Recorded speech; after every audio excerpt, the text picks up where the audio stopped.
Once upon a midnight dreary, while I pondered, weak and weary, over many a quaint and curious volume of forgotten lore, while I nodded, nearly napping, suddenly there came a tapping, as of someone gently rapping at my chamber door.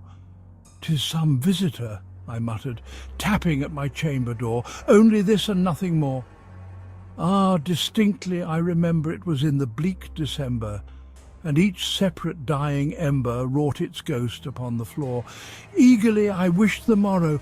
Vainly I had sought to borrow from my book surcease of sorrow, sorrow for the lost Lenore, for the rare and radiant maiden whom the angels name Lenore, nameless here for evermore.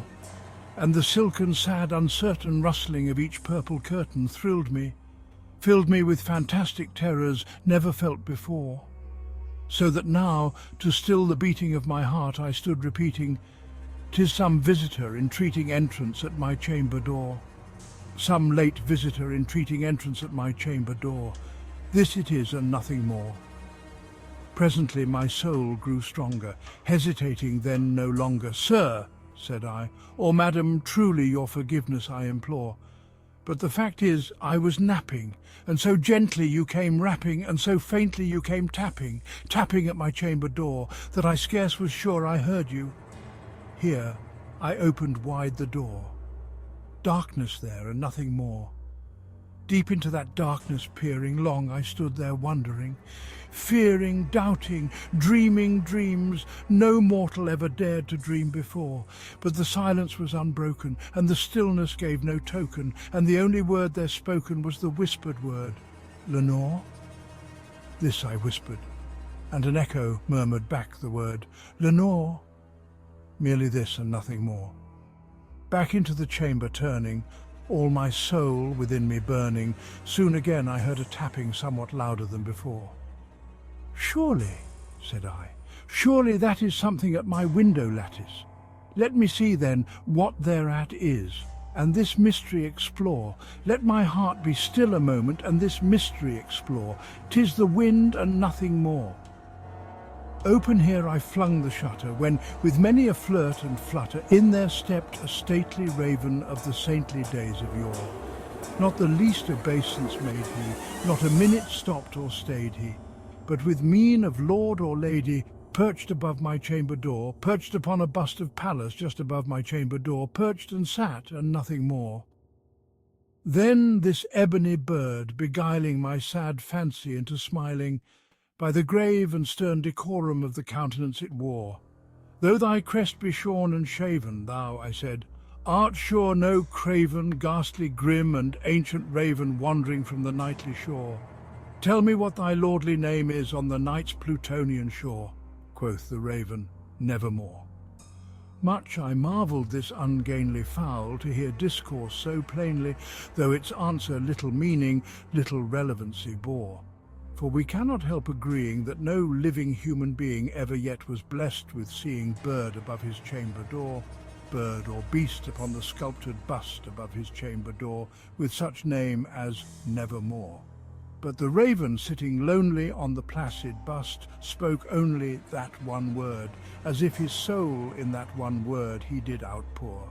Nothing farther, then he uttered, not a feather, then he fluttered, till I scarcely more than muttered, "Other friends have flown before.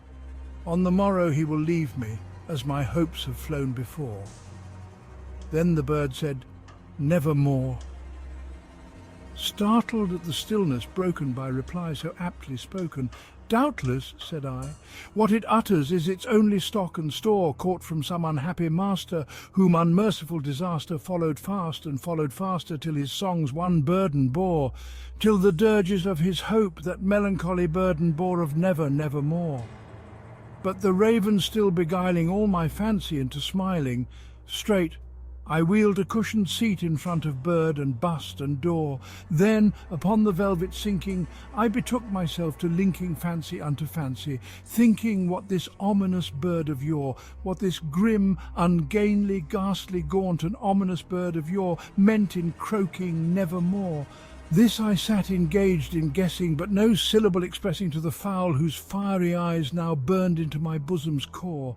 This and more I sat divining, with my head at ease reclining on the cushion's velvet lining that the lamplight gloated o'er, but whose velvet violet lining with the lamplight gloating o'er she shall press nevermore. Then methought the air grew denser, perfumed from an unseen censer swung by seraphim whose footfalls tinkled on the tufted floor. Wretch, I cried, thy God hath lent thee, by these angels he hath sent thee respite, respite and nepenthe from thy memories of Lenore. Quaff, oh quaff this kind nepenthe, and forget this lost Lenore. Quoth the raven, nevermore. Prophet, said I, thing of evil, prophet still, if bird or devil. Whether tempter sent or whether tempest tossed thee here ashore, desolate yet all undaunted, on this desert land enchanted, on this home by horror haunted, tell me truly, I implore, is there balm in Gilead? Tell me, I implore, quoth the raven, nevermore. Prophet, said I, thing of evil, prophet still, if bird or devil, by that heaven that bends above us, by that God we both adore. Tell this soul with sorrow laden, if within the distant Aidenn it shall clasp a sainted maiden whom the angels name Lenore, clasp a rare and radiant maiden whom the angels name Lenore. Quoth the raven, nevermore. Be that word our sign of parting, bird or fiend? I shrieked, upstarting. Get thee back into the tempest and the night's Plutonian shore. Leave no black plume as a token of that lie thy soul hath spoken. Leave my loneliness unbroken. Quit the bust above my door. Take thy beak from out my heart, and take thy form from off my door. Quoth the raven, nevermore. And the raven, never flitting, still is sitting on the pallid bust of Pallas just above my chamber door. And his eyes have all the seeming of a demon's that is dreaming, and the lamplight o'er him streaming throws his shadow on the floor. And my soul from out that shadow that lies floating on the floor shall be lifted nevermore. Thank you for joining me here at Nightmare Theatre for the reading of The Raven by Edgar Allan Poe.